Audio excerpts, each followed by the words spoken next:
sper să nu greșesc.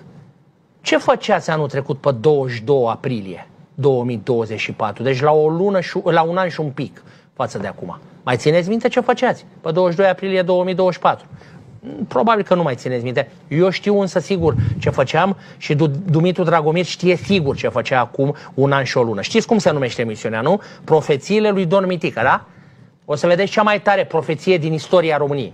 Cel puțin asta pe care o știm noi, nu știm ce va fi, dar asta e cea mai tare profeție. Hai să vedem imaginile de la această emisiune din 22 aprilie 2024, acum un an și o lună, când eram, bineînțeles, în aceeași distribuție.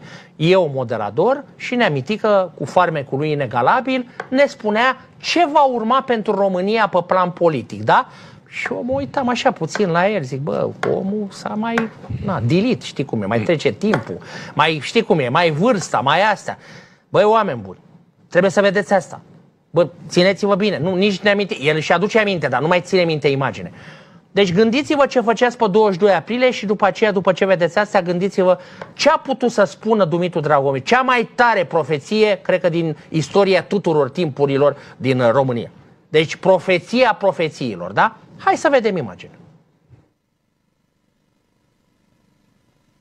Trendul este ca Nicușor Dan să concureze pentru primărie și după aceea să concureze pentru președinție. Tu vorbești serios? Da, asta nu mai știam. Da. Iau spusă de oracol. Deci tu vorbești serios? Da. București și după aia președinție? Președinție. Nicușor Dan? Asta n-am mai... E prima oară când o aud. Da. Asta e al oracolul? Al oracolul din Bălcești. Am gândit-o, fii atent aici. Am stat și m-am gândit. Dom'le, doctorul Căstoiu pentru asta a fost ales, ca să concureze pentru președinția țării.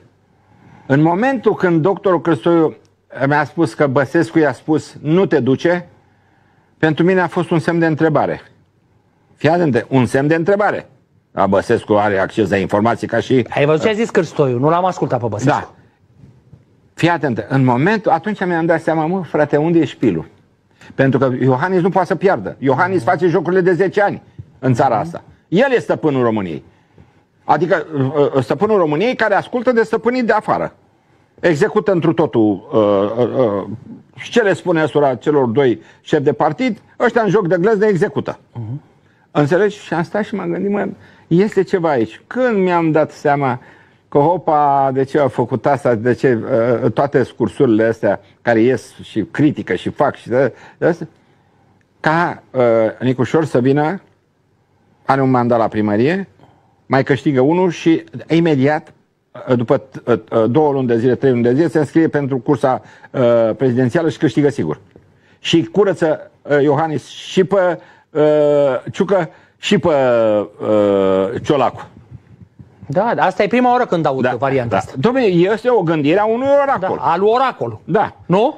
S-ar putea să n-am dreptate. Dar eu, bă, ce spun cam aia să... Ia să vedem, mă, Nea Zi, Nea Mitică, m-a luat cu fior, s-a ridicat părul pe mine. Bă, stai, uite, s-a ridicat părul pe mine. Uite. Da, extraordinar. Acum un an,